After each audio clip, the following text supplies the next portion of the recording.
تقل لهما اف ولا تنهرهما. السلام علیکم ورحمۃ اللہ وبرکاتہ. الحمد للہ رب العالمین والصلاة والسلام علی سید الانبیاء والمرسلین، اما بعد. ناظرین، آپ کے اپنے پروگرام آداب زندگی میں ہم آپ کا خیر مقدم کرتے ہیں. پچھلے ایپیسوڈ کے اندر ہماری گفتگو پیارے رسول محمد رسول اللہ صلی اللہ علیہ وسلم کی ایک حدیث پاک کی تشریح میں چل رہی تھی، اور اس کے اندر نبی اکرم صلی اللہ علیہ وسلم کی زبان مبارک سے نکلا ہوا ایک ٹکڑا وَإِضَاعَةَ الْمَالِ، یعنی اللہ سبحانہ و تعالیٰ نے مال کے ضائع کرنے کو تمہارے لیے ناپسند کیا ہے، یہ اسی پر عطف تھا. وَإِضَاعَةَ الْمَالِ، مال کا ضیاع، مال کو برباد کرنا، مال کو خراب کرنا، مال کو فاسد کرنا، اس کا کیا مطلب ہے؟ محدثین نے اس کے دو مفہوم بیان کیے ہیں. ایک مفہوم تو یہ ہے کہ انسان اپنے مال کو جو اس نے کمایا ہے حرام خوری کے اندر لگا دے، یعنی حرام چیزوں کو کھانے میں لگا دے، حرام جگہوں میں اس کا استعمال کرے. وہ جگہیں جن کو اللہ نے اور محمد رسول اللہ صلی اللہ علیہ وسلم نے حرام کی ہیں، ان جگہوں کے اندر اپنے مال کو لگا دے. ایسی صورت میں اضاعت المال کا اطلاق ایسے مال پر بھی ہوا کرتا ہے. مثلا ایک شخص ہے، شراب کی عادت اس کی پڑ گئی ہے، یا اسی طرح سگریٹ نوشی ہے، تمباکو نوشی ہے، وہ تمام اشیاء جو منشیات کے قبیل سے ہیں، جو نشہ آور ہیں، ان چیزوں کے اندر اپنے پیسے کا ضیاع کرتا ہے، اپنے پیسے کا یوز کرتا ہے، اپنے پیسوں کو استعمال کرتا ہے. لہذا یہ چیز بھی اضاعت المال کے اندر داخل ہیں. ایک شکل تو اس کی کہ آدمی اپنے مال کو حرام چیزوں کے اندر استعمال کرے. اس کو قرآن مقدس نے بڑے قبیح انداز میں اور بڑے سخت لہجے کے اندر استعمال کیا ہے. اس کی قباحت، اس کی مذمت کو بیان کرتے ہوئے اللہ سبحانہ و تعالیٰ نے ارشاد فرمایا وَلَا تُبَذِّرْ تَبْذِيرًا، اور تم فضول خرچی مت کرو، یعنی حرام چیزوں کے اندر اپنے مال کا ضیاع مت کرو، اپنے مال کو خراب مت کرو، اپنے مال کو فاسد نہ کرو. ان المبذرین کانوا اخوان الشیاطین، بے شک فضول خرچی کرنے والے، تبذیر، مال کو حرام کاری کے اندر استعمال کرنے والے، کانوا اخوان الشیاطین، شیطان کے بھائی ہیں، اور یقیناً شیطان تو اپنے رب کا ناشکرا ہے ہی. لہذا اللہ سبحانہ و تعالیٰ نے اس آیت کے اندر تبذیر کا لفظ استعمال کیا، اور میں نے ادب کے اندر ایک تعریف کی تھی کہ الوقوف علی المستحسنات، نیکیوں، اچھائیوں اور بھلائیوں پر ٹھہر جانے کا نام ادب ہے. لہذا ایسی صورت میں اگر کوئی شخص حرام کام کے اندر مال کا ضیاع کرتا ہے، مال کو برباد کرتا ہے، مال کو فاسد کرتا ہے، تبذیر کرتا ہے، فضول خرچی کرتا ہے، تو ایسا شخص ادب کے دائرے سے نکل کر بے ادبی کے دائرے کے اندر داخل ہو جاتا ہے، اور ایسا شخص اللہ اور اس کے رسول جناب محمد رسول اللہ صلی اللہ علیہ وسلم کی واضح طور پر خلاف ورزی کرتا ہے. اور آیت کے اندر اللہ سبحانہ و تعالیٰ نے ارشاد فرمایا کہ وہ شخص جو رسول کی مخالفت کرتا ہے، اسے معلوم ہے کہ ایسا کرنا جائز نہیں ہے، اسے معلوم ہے کہ مال کا ضیاع کرنا، مال کو فاسد کرنا، مال کو خراب کرنا یہ شیطانی عمل ہے، یہ شیطانی کام ہے. لیکن اس کے باوجود بھی وہ پیارے رسول محمد الرسول اللہ صلی اللہ علیہ وسلم کے آداب پر عمل نہ کرتے ہوئے،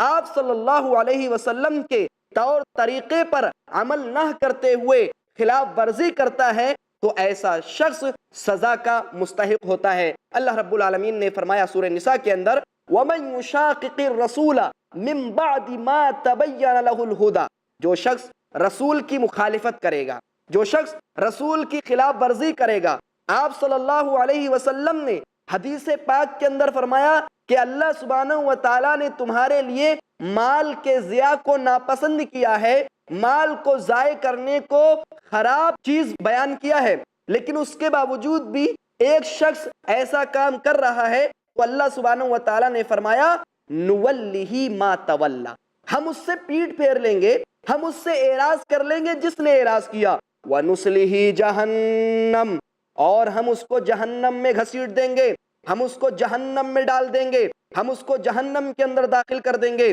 ہم اس کو جہنم کے اندر جھونک دیں گے۔ وَسَاءَتْ مَصِيرًا، اور جہنم برا ٹھکانہ ہے۔ وَسَاءَتْ مَصِيرًا، بڑا برا ٹھکانہ ہے جہنم۔ لہذا اللہ سبحانہ و تعالیٰ نے پیارے رسول جناب محمد رسول اللہ صلی اللہ علیہ وسلم کی خلاف ورزی کی سزا یہ بیان کی ہے کہ اللہ سبحانہ و تعالیٰ ایسے شخص کو نظر رحمت سے دور کر دیتا ہے، ایسے شخص سے اعراض کر لیتا ہے، کیونکہ ظاہر سی بات ہے ادب کا تقاضا یہ تھا کہ اس کو رسول اللہ صلی اللہ علیہ وسلم کی بات ماننا چاہیے تھی، آپ صلی اللہ علیہ وسلم کی بات کو تسلیم کرنا چاہیے تھا، لیکن اس نے پیارے رسول صلی اللہ علیہ وسلم کی بات کو ٹھکرا کر کے، آپ کے قول کو ٹھکرا کر کے، آپ کے فعل عمل اور کام کو ٹھکرا کر کے اس نے ایک غلط راہ استعمال کی، اور وہ غلط راہ کیا تھی کہ اضاعت المال، مال کو ضائع کر دیا۔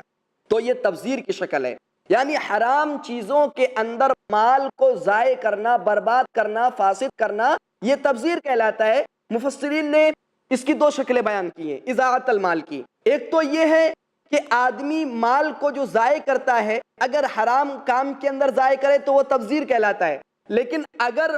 فخر کرنے کے لیے، غرور و گھمنڈ و تکبر کرنے کے لیے اگر وہ ایسا کرتا ہے تو ایسی صورت میں یہ اسراف کہلاتا ہے۔ اور اسراف اور تبذیر کے اندر فرق یہ ہے کہ تبذیر حرام چیزوں کے اندر ہوتا ہے اور اسراف یہ حلال چیزوں کے اندر ہوتا ہے۔ لہذا اللہ سبحانہ و تعالیٰ نے جو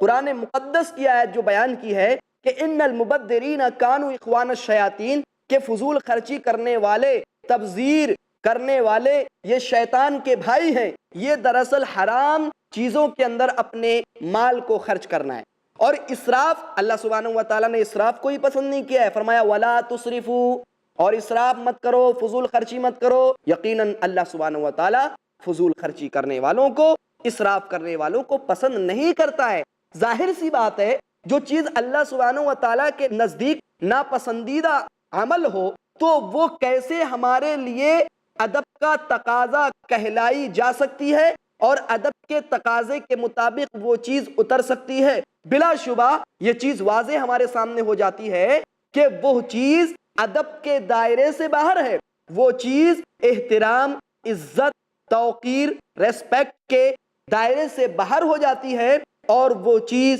پیارے رسول محمد رسول اللہ صلی اللہ علیہ وسلم کی خلاف ورزی کے اندر داخل ہو جایا کرتی ہے۔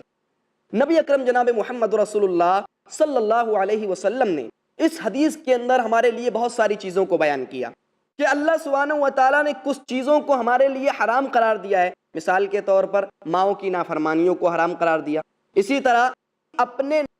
حق کا مطالبہ کر لینا جبکہ آدمی اپنے نفس میں اس چیز کو یہ محسوس کرتا ہے کہ وہ اس کا حق ہے، دراصل وہ اس کا مستحق نہیں ہوتا ہے۔ اسی طرح دوسرے کا حق ہے اور دوسرے کے حق کو آدمی دینا پسند نہیں کرتا ہے، حالانکہ دوسرے کا حق ہوا کرتا ہے۔ تو اس چیز کو بھی اللہ سبحانہ و تعالیٰ نے کیا ہے، حرام قرار دیا ہے کہ آدمی اپنے حق کا تو مطالبہ کرے لیکن دوسرے کے حق کو دینے سے اجتناب کرے، اس کے سامنے احتراز کا معاملہ رکھ دے اور بچنے کی کوئی شکل اپنائے، تو ایسا کرنا جائز نہیں ہے۔ اسی طرح وَوَعْدَ الْبَنَاتِ، کہ بیٹیوں کو، لڑکیوں کو بچپن کے اندر ہی زندہ درگور کر دینا یا اسقاط حمل کا کوئی طریقہ نکالنا، یہ بھی اللہ سبحانہ و تعالیٰ نے حرام قرار دیا ہے۔ اور خامخواہ فضول کی باتیں، یعنی فالتو باتیں کرنا، اسی طرح کسی آدمی کے تعلق سے غلط باتوں کی خبر کو لا کر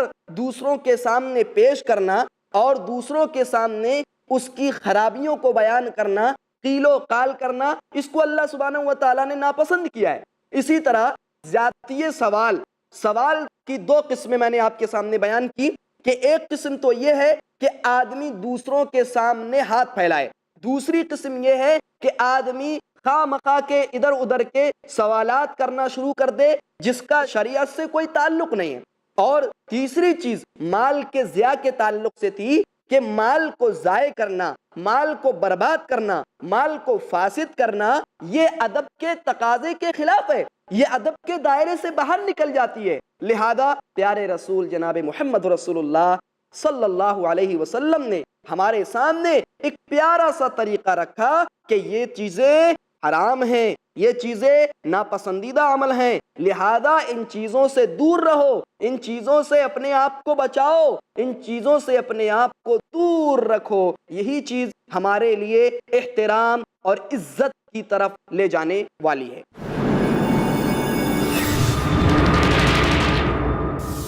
ہر مومن پر فرض ہے جس کا پڑھنا،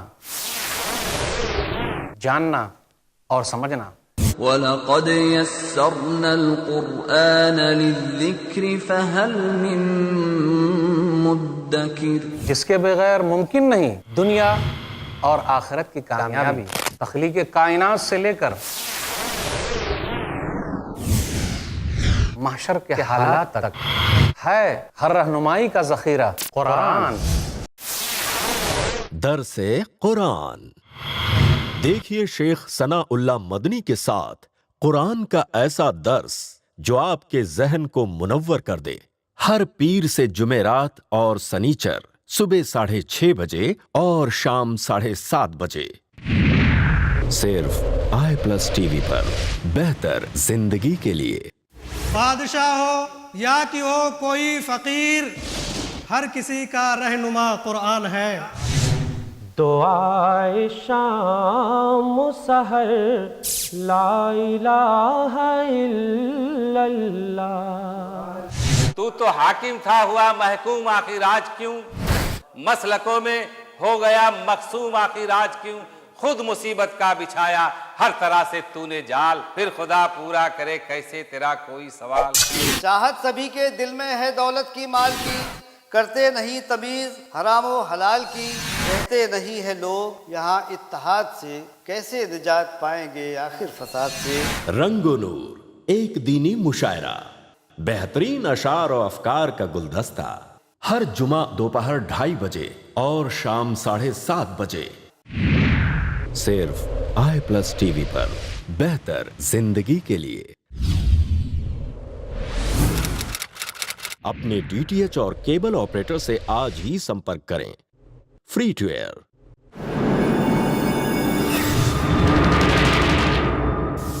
ناظرین، اللہ کے رسول جناب محمد رسول اللہ صلی اللہ علیہ وسلم کی ایک اور حدیث پاک ملاحظہ فرمائیں۔ حضرت امام بخاری رحمۃ اللہ علیہ اسی باب کے اندر نبی اکرم صلی اللہ علیہ وسلم کی اس حدیث کو ذکر کرتے ہیں۔ راوی حدیث حضرت ابو بکر رضی اللہ تعالی عنہ ہیں۔ وہ کہتے ہیں کہ پیارے رسول محمد رسول اللہ صلی اللہ علیہ وسلم نے ارشاد فرمایا، الا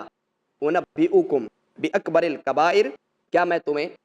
گناہ کبائر کے متعلق متنبہ نہ کر دوں، خبردار نہ کر دوں، رہنمائی نہ کر دوں؟ قلنا بلا یا رسول اللہ۔ صحابہ کرام کی تعلیمات کو دیکھیے، صحابہ کرام کے ادب کے طریقوں کو دیکھیے، صحابہ کرام کے سلیقوں کو دیکھیے کہ صحابہ کرام کس قدر علم کو حاصل کرنے کے لیے علم کی تلاش میں، علم کی جستجو میں لگے رہتے تھے، اور اللہ کے رسول محمد رسول اللہ صلی اللہ علیہ وسلم سے کہتے ہیں، قلنا، ہم نے کہا بلا یا رسول اللہ، کیوں نہیں ہے اللہ کے رسول، آپ بالکل بتائیں، ہم چاہتے ہیں تاکہ ہم ان گناہ کبائر سے اپنے آپ کو محفوظ رکھ سکیں، اپنے آپ کو بچا سکیں، اپنے آپ کو ان گناہ کبائر سے دور کر سکیں۔ اللہ اکبر! یہ ہے صحابہ کرام رضوان اللہ علیہم اجمعین کا ادب کو سیکھنے کا طریقہ، عمل کرنے کا طریقہ۔ پیارے رسول محمد رسول اللہ صلی اللہ علیہ وسلم کی احادیث کو سن کر کے صحابہ کرام اپنے کانوں کو آپ صلی اللہ علیہ وسلم کی زبان مبارک کی طرف لگا دیا کرتے تھے کہ آپ صلی اللہ علیہ وسلم کے الفاظ کہیں ہم سے چھوٹنے نہ پائیں، اور اس کے بعد اللہ کے رسول صلی اللہ علیہ وسلم کے ان اقوال پر مکمل طور پر عمل کرنے کی کوشش کیا کرتے تھے۔ کہتے ہیں پیارے رسول صلی اللہ علیہ وسلم نے فرمایا، الاشراک باللہ، کہ گناہ کبائر میں سے سب سے بڑا گناہ الاشراک باللہ، اللہ کے ساتھ شریک ٹھہرانا، اللہ کے ساتھ دوسروں کو پکارنا، اللہ کے ساتھ غیر اللہ سے حاجت روائی کرنا، مشکل کشائی کرنا، غیر اللہ کے در پر جا کر کے اللہ سبحانہ و تعالیٰ کو چھوڑ دینا۔ اللہ اکبر۔ وہ رب العزت جس نے کائنات کو پیدا کیا، وہ رب العزت جس نے آسمان و زمین کو بنایا، وہ رب العزت جو اس بات کو بھی جانتا ہے کہ رات کی تاریکی ہے، سیاہ پتھر ہے، کالا پتھر ہے، اور اس کالے پتھر کے اندر رینگنے والی کالی چیونٹی ہے، اللہ سبحانہ و تعالیٰ اس کی پکار کو بھی سنتا ہے، اس کی دعا کو بھی قبول کرتا ہے، اس کی جو حاجت ہوتی ہے اس کی حاجت روائی کرتا ہے، جو وہ چاہتی ہے اللہ سبحانہ و تعالیٰ اس کو بھی پورا کرتا ہے۔ ایک انسان اس کو چھوڑ کر کے دوسروں کے در پر جائے، غیر اللہ کے سامنے اپنا ماتھا ٹیکے، اللہ سبحانہ و تعالیٰ کے نزدیک یہ سب سے بڑا گناہ ہے۔ گناہ کبیرہ کسے کہتے ہیں؟ حضرت عبداللہ بن عباس رضی اللہ تعالیٰ عنہما فرماتے ہیں کہ کل ما توعد اللہ علیہ بالنار ہی کبیرہ، ہر وہ عمل، ہر وہ بات جس پر اللہ سبحانہ و تعالیٰ نے آگ کی یعنی جہنم کی دھمکی دی ہے وہ گناہ کبیرہ ہے، خواہ وہ زنا ہو، بدکاری ہو، چغل خوری ہو، غیبت ہو،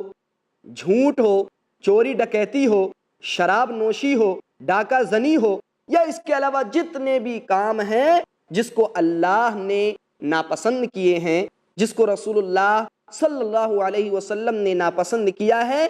اور جس پر اللہ نے جہنم کی وعید سنائی ہے، جہنم کی دھمکی دی ہے، وہ گناہ کبیرہ کہلاتا ہے۔ اللہ سبحانہ و تعالیٰ نے شرک باللہ، اللہ کے ساتھ دوسروں کو شریک ٹھہرانا، اس پر بڑی زبردست دھمکی دی ہے، بہت سخت سزا سنائی ہے۔ اللہ رب العالمین نے قرآن مقدس میں ارشاد فرمایا وَمَن يُشْرِكْ بِاللَّهِ فَقَدْ حَرَّمَ اللَّهُ عَلَيْهِ الْجَنَّةَ، جو اللہ کے ساتھ شریک ٹھہرائے گا، جو اللہ کے ساتھ شرک کرے گا، فَقَدْ حَرَّمَ اللَّهُ عَلَيْهِ الْجَنَّةَ، اللہ نے اس پر جنت کو حرام قرار دیا ہے، وَمَأْوَاهُ النَّارُ، اور ان کا ٹھکانہ جہنم ہے، وَمَا لِلظَّالِمِينَ مِنْ أَنصَارٍ، اور ظالموں کا کوئی مددگار نہیں۔ اللہ سبحانہ و تعالیٰ نے شرک کرنے والوں کو ظالم قرار دیا، یعنی یہ ظالم ہیں، اور وہ لوگ الذین آمنوا ولم يلبسوا ایمانہم بظلم اولئک لہم الامن وہم مہتدون، وہ لوگ جنہوں نے اپنے ایمان کو خلط ملط نہیں کیا۔ الذین آمنوا ولم يلبسوا ایمانہم بظلم، مومن ہیں، کتنے اچھے مومن ہیں، ایمان لے کر آ جاتے ہیں۔ الذین آمنوا، مومن ہیں، ایمان والے ہیں، ولم یلبسوا ایمانہم بظلم، اور انہوں نے اپنے ایمان کو ظلم کے ساتھ خلط ملط نہیں کیا ہے، ملایا نہیں ہے۔ اولئک لہم الامن وہم مہتدون، یہ وہ لوگ ہیں کہ ان کے لیے امن ہے، ان کے لیے شانتی ہے، اور ان کے لیے دنیا کے اندر سکون ہے، اطمینان ہے، اور آخرت کے اندر تو سکون اور اطمینان ہے ہی۔ وہم مہتدون، اور یہی لوگ ہدایت یافتہ ہیں۔ تو اللہ کہ رسول محمد رسول اللہ صلی اللہ علیہ وسلم نے سب سے پہلا جو ٹکڑا بیان کیا حدیث پاک کے اندر کہ گناہ کبائر میں سب سے بڑا گناہ اگر کوئی سا ہو سکتا ہے تو وہ شرک باللہ، اللہ کے ساتھ شرک کرنا ہے۔ ایک حدیث کے اندر رسول اکرم صلی اللہ علیہ وسلم نے ارشاد فرمایا اجتنبوا السبع الموبقات، 7 مہلک، ہلاک کرنے والے، تباہ کر دینے والے، برباد کر دینے والے گناہوں سے بچو۔ اجتنبوا السبع الموبقات، صحابہ نے پوچھا اللہ کے رسول وما ہن یا رسول اللہ، اے اللہ کے رسول صلی اللہ علیہ وسلم وہ گناہ کون سے ہیں جو ہلاک کر دیتے ہیں، جو برباد کر دیتے ہیں، جو تباہ کر دیتے ہیں انسان کو، انسانی نسل کو نیست و نابود کر کے رکھ دیتے ہیں؟ اللہ کے رسول جناب محمد رسول اللہ صلی اللہ علیہ وسلم نے ارشاد فرمایا الشرک باللہ، اللہ کے ساتھ شرک کرنا، اللہ کے ساتھ دوسروں کو شریک ٹھہرانا، یہ سب سے بڑا گناہ ہے، یہ ہلاک کر دینے والا گناہ ہے، یہ تباہ و برباد کر دینے والا گناہ ہے۔ نبی اکرم صلی اللہ علیہ وسلم نے سب سے پہلے الاشراک باللہ کہا، اس کے بعد نبی اکرم صلی اللہ علیہ وسلم نے فرمایا وعقوق الوالدین، اور والدین کی نافرمانی کرنا یہ بڑا گناہ ہے۔ الا انبئکم باکبر الکبائر، بڑے گناہوں میں سے ایک گناہ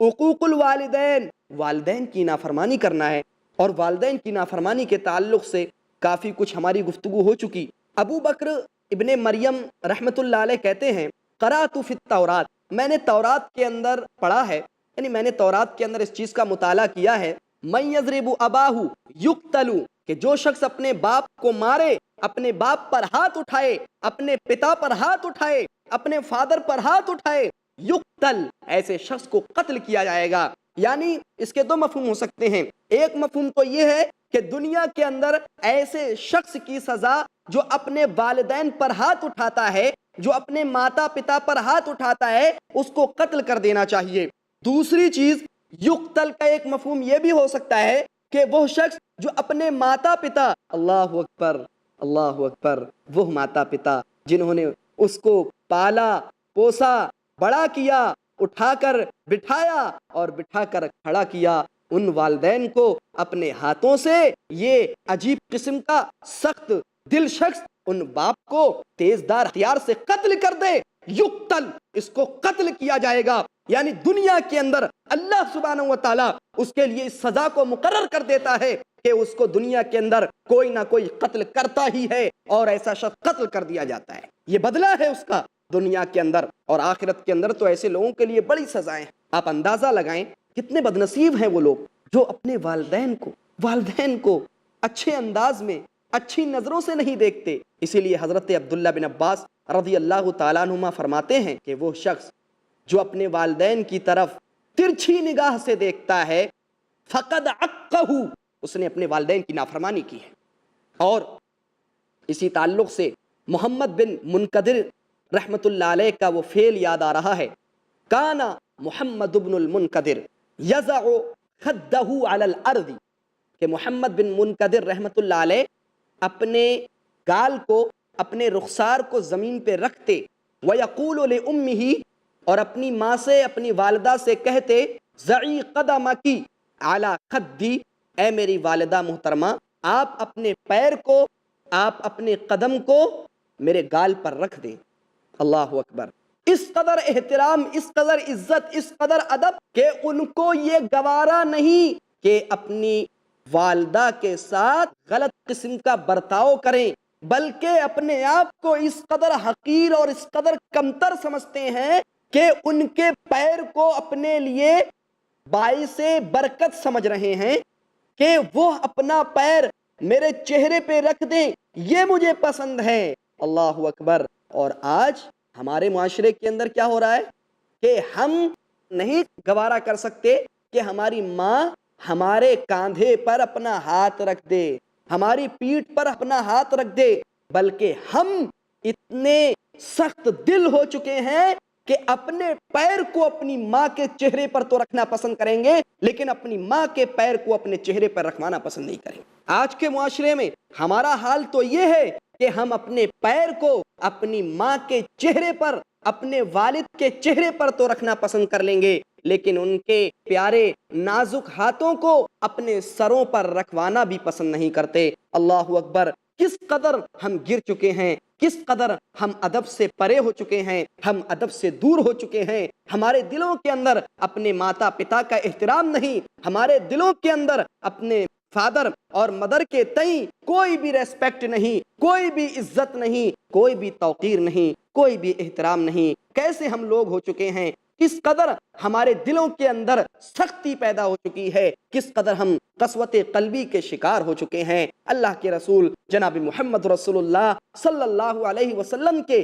سچے ساتھیوں کو دیکھیے کہ حضرت ابو ہریرہ رضی اللہ تعالیٰ عنہ اپنی ماں کی کس قدر عزت کرتے ہیں، کس قدر ان کے ساتھ احسان کا معاملہ کرتے ہیں، کس قدر ان کے ساتھ اچھا سلوک کرتے ہیں۔ ناظرین، چونکہ وقت ہمارا ختم ہو چکا ہے، لہذا انشاءاللہ اسی حدیث کی مزید تشریح ہم اگلے ایپیسوڈ کے اندر کریں گے۔ تب تک کے لیے آپ سے رخصت ہوتے ہیں۔ السلام علیکم ورحمۃ اللہ وبرکاتہ۔ وَقَضَى رَبُّكَ أَلَّا